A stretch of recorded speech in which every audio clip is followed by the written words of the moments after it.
Hello po. Hello po, Maharlikans. Mabuhay po kayo lahat. At tuwang-tuwa po ako dahil sinorpresa po tayong lahat at nailibing na po ang dating Pangulong Marcos na marami pong na-contribute sa ating lipunan. Ganun pa man, Maharlikans, dala ng aking tuwa. Ako po ay nagalit dito sa hayop na Kiko Matching, yung demonyong Matching Pangilinan. So, in-interview po siya sa CNN ni Pinky Webb, like after a few minutes na nailibing si dating Pangulong Marcos. Paparinig ko po sa inyo ang kanyang sinabi, then mag-react po tayo. Ito po ang sinabi niya sa interview niya na darating daw po yung araw, ipapahukay niya po ang dating Pangulong Marcos. Ito po. Magandang tanghali, Pinky, at sa mga nakikinig. Hindi naman maganda yung tanghali. Well, magandang tanghali, Pinky, at sa mga nakikinig. Hindi naman maganda yung tanghali kung tutuusin, pero sige, magandang tanghali. Yun na nga po, Senator, kayo po, you have been very vocal about this, kahit po sa inyong Twitter account. Ano po, Senator, paano ho ngayon? Kasalukuyan pong nagaganap na ho ito, at syempre, yung mga oppose dito ay nanggagalaite, sinasabing nabastos ang hustisya. But what can happen from here on? Well, unang-una, siyempre, dapat intindihin natin na Philippine website, binuluga tayong lahat. Talagang may halong deception, ika nga. Like a thief in the night, ika nga, as they would say, no? Precisely because palagay ko, kung sinunod nila yung proseso, may mga tututol at ang nangyari parusahan. Nakakalungkot ito. Pero sa akin, if they think this is closure, then they are terribly mistaken because ang nangyari rito is you just reopen all the wounds of all those who were abused, tortured, who disappeared, their families. Binuksan muli ang lahat ng mga sugat. Kaya hindi ito closure. Ito ay muling pagbubukas ng mga sugat. And if they think this will mean moving on, again, this is not going to happen. And so he may be buried today.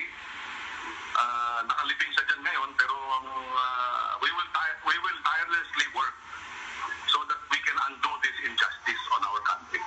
How can you, in your words, undo this injustice in our country, sir?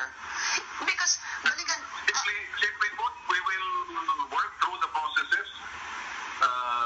We will, alam mo, this is an injustice that is inflicted on all the victims of the dictatorship, tens of thousands of people, and they will not take this sitting down. But if it will take some time for us to undo this, we will continue to pursue it. We will continue to pursue it. But eventually, nakalibing siya dyan ngayon, pero sa darating na mga panahon, dapat tanggalin siya dyan. Yun ho ang sinasabi niyo para malinaw, Senador. Kung nandyan man siya at nailibing na, in the future, posibleng, yun ho ba sinasabi niyo, matanggal siya dyan sa libingan ng mga bayani? In the future, tanggalin siya dyan. Hindi pa pwedeng ang isang diktadura na nang-abuso ng taong bayan at nagnakaw ay nakalibing sa libingan ng mga bayan. Tatapatin ko kayo, Senator. Darating ang araw, tatanggalin siya dyan. You know, Senator, gusto ko sana, I wanted to bring forward, yun nangyari po sa Senado, meron pong resolution si Senator Risa Ontiveros na, pero doon ho natalo kayo eh. Hindi mo ba? Tama po yun. Para tulad ng Supreme Court, 9-5 ang boto para payagan na maaari siyang ilibing. Kahalit na sabihin hindi pa pwede. So tama yun. Yan ang naging pasya, yan ang naging desisyon. Kinikilala natin yan, pero hindi tayo sumatangayon. At darating ang araw, pag tayo po ay nakakuha ng talagang tinatawag na malawakang suporta, gagawa tayo ng paraan para matanggal siya dyan. Tsaka na lang, Senator, meron po ba kayong, balikan lang po natin para sa kabatiran ng mga nanonood sa atin, meron po kasing final na resolution si Senator Risa Ontiveros kamakailan dyan sa Senado na sinasabing hindi dapat ilibing si dating Pangulong Marcos sa libingan ng mga bayani. Ang boto po, Senator, kayo na ho nagsabi dito sa resolution. Well, at tama. 8 in favor, 6 against, and 6 abstain. Okay. That one, may mga debating na internally sa mga Senate old-timers.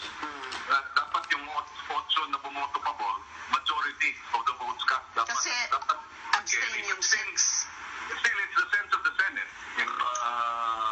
Ultimately, if he is still buried, and I understand, tapos na yung seremonya, at least, palabas ng 8 yung kanilang posisyon at palagay ko, it may be a victory, but I think this will be a short-lived victory. Because in the long run, the victims, their families, will not take this sitting down.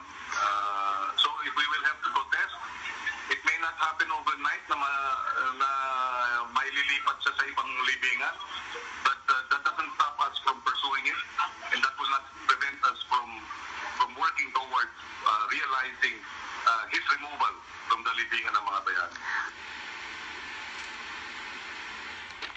Thank you na po yun. So nakarinig niyo po kung gaano po kabuang, kung gaano kademonyo at makasarili po itong si Kiko Pangilinan.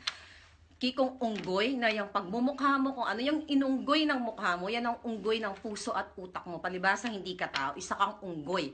Mabuti pa nga yung unggoy, may mabait na unggoy. Ba't ganun pa man po, unang-una mga kababayan, mga Maharlikans po, naaprubahan na po ng Supreme Court ito. Natalo na kayo sa boto, natalo kayo sa Senado, putang ina nyo, di ba? Makakapagmura talaga.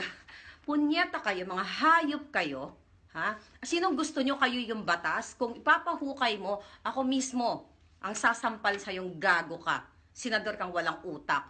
Ba't ganun pa man, mga Maharlikans, itong hayop na to, na unggoy na ito, ang kapal-kapal ng mukha nito magsalita na akala mo malinis. Bakit po? Siya po ay nakatanggap ng 50 million pesos po para i-impeach si Corona, okay? Si Chief Justice Corona nung panahon ni Noynoy Abnoy. Tumanggap po ng 50 million. Kasama po siya sa 20 senators na nakatanggap noon. At ano pa ang kahayupan nito? Base po sa COA, ni-research ko po ito ngayon para ma-share ko sa inyo. Between 2007 and 2009, ay nagkaroon po siya ng kapalpakan sa kanyang PIDA, which is 7.3 million po na barangay equipment daw ang kanyang nilagay doon sa kanyang report, pero wala pong resibo, walang, kumbaga bogus po. Another thing, 1.63 laptop, MacBook na binili nila para sa certain barangay pero wala pong naganap. So napunta po sa bulsa ng unggoy na ito ang pera. Another kademonyohan, 2 million pesos. Construction project, okay? Sa mga barangay, wala rin pong ebidensya. Bogus po uli ang kanyang proyekto. Another thing, 599,000 feeding program na nireport niya pero wala pong naganap. Kumbaga, panaginip po dahil binulsa ng hayop ng unggoy na ito ang pera ng bayan. So, yun po, nakakagigil at nakakasarap suntukin tong hayop na. Ba't ganun pa man, Maharlikans? Isinyer ko lang sa inyo kung gaano ka-demonyo ang mga pultong dilaw. Okay? Imaginin mo, ipapahukay, naaprobahan na ng batas, natalo sila sa Senado. So dito po maliwanag na ang mga demonyong pultong dilaw gusto po maghari at manloko sa ating mga Pilipino. At nagpapasalamat po ako at ginawa ng mga Marcos na sinorpresa tayo. At hindi na po sila nakapagbayad ng rallyista. Sa totoo lang po, I have to share it with you. Ako din po, nagsekreto. Noong September 18 po, nasa Pilipinas ako, na I thought malilibing po si President Marcos. Umuwi po ako dyan. I really want to attend yung kanyang burial supposedly noong 18. So, shinare ko po sa inyo out of galit ko ngayon. But ganun pa man, Maharlikans? Diba? Kahit galit tayo, dapat masaya pa rin tayo at pretty. So anyways, mabuhay tayo lahat at masayang-masaya po ako. Sa totoo lang, napaluha po ako dahil no, nakita ko na, actually nagulat po ako, biglang nag-pop out na, oh my God, sabi ko, nililibing na si Apo Lakay. So, sa lahat po ng mga Ilocano dyan, ng mga kababayan ko, hindi lang Ilocano, mga Bisaya, lahat po tayo na Pilipinong lumaban para sa katotohanan at para sa mga salot na dilawan na to na pilit na sinisira ang ating lipunan. Mabuhay po tayong lahat at samahan niyo po ako. Kayo po yung inspirasyon ko eh. May moment po ako na napapagod din po ako lumaban dahil unang-una po ang ginagawa ko po dito ay wala pong impluwensya ng kahit kanino. Ito po ay impluwensya ninyo. Wala pong financer o whoever na nagsispend ako ng time sa labang ito. Just gusto ko po kayong damayan dahil po kayo po ang may gusto. Kaya po tayo lumalaban. Sumabuhay po kayo at tuloy ang laban para sa ating kinabukasan, lalo-lalo na yung mga kabataan at susunod na henerasyon. Mabuhay po kayong lahat. Thank you so much po.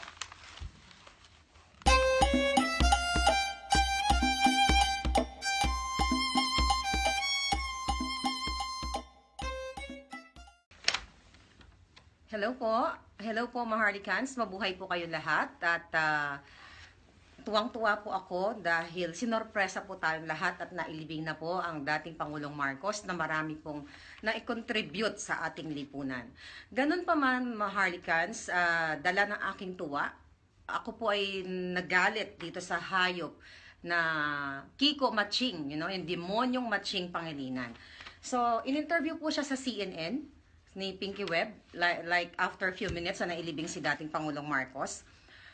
Paparinig ko po sa inyo ang kanyang sinabi, then mag-react po tayo. Ito po ang sinabi niya sa interview niya na darating daw po yung araw, ipapahukay niya po ang dating Pangulong Marcos. Ito po. Magandang tanghali, Pinky, at sa mga nakikinig. Hindi naman maganda yung tanghali. Well, magandang tanghali, Pinky, at sa mga nakikinig. Hindi naman maganda yung tanghali kung tutuusin, pero sige, magandang tanghali. Yun na nga po, Senator, kayo po, you have been very vocal about this, kahit po sa inyong Twitter account. Ano po, Senator, paano ho ngayon? Kasalukuyan pong nagaganap na ho ito, at syempre, yung mga oppose dito ay nanggagalaite, sinasabing nabastos ang hustisya.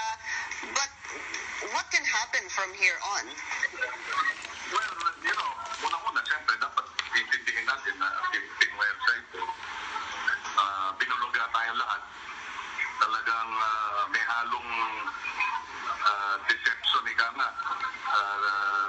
Like a thief in the night, ika nga, as they would say, no? Precisely because palagay ko, kung sinunod nila yung proseso, may mga tututol at ang nangyari kulisahan, nakakalungkot ito. Pero sa akin, if they think this is closure, then they are terribly mistaken because ang nangyari rito is you just reopen all the wounds of all those who were abused, tortured, who disappeared, their families. Binuksan muli ang lahat ng mga sugat. Kaya hindi ito closure. Ito ay muling pagbubukas ng mga sugat. And if they think this will mean moving on,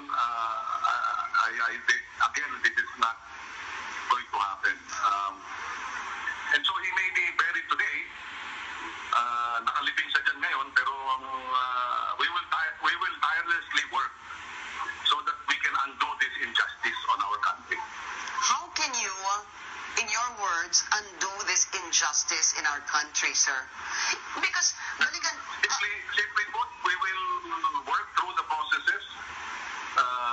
We will, alam mo, this is an injustice that is inflicted on all the victims of the dictatorship, tens of thousands of people, and they will not take this sitting down. But if it will take some time for us to undo this, we will continue to pursue it. We will continue to pursue it. But eventually, nakalibing siya dyan ngayon, pero sa darating ng mga panahon, dapat tanggalin siya dyan. yun ho ang sinasabi niyo para malinaw, Senador. Kung nandyan man siya at nailibing na, in the future, posibleng, yun ho ba sinasabi niyo, matanggal siya dyan sa libingan ng mga Dapat, bayani? in the future, tanggalin siya dyan. Hindi pa pwedeng ang isang diktadura na nang-abuso ng taong bayan at nagnakaw, nakalibing sa libingan ng mga bayan. Tatapatin ko kayo, Senator. Darating ang araw, tatanggalin siya dyan. You know, Senator, gusto ko sana, I wanted to bring forward, yun nangyari po sa Senado, meron pong resolution si Senator Risa Ontiveros na, pero doon ho natalo kayo eh. Hindi mo ba? Tama po yun. Para tulad ng Supreme Court.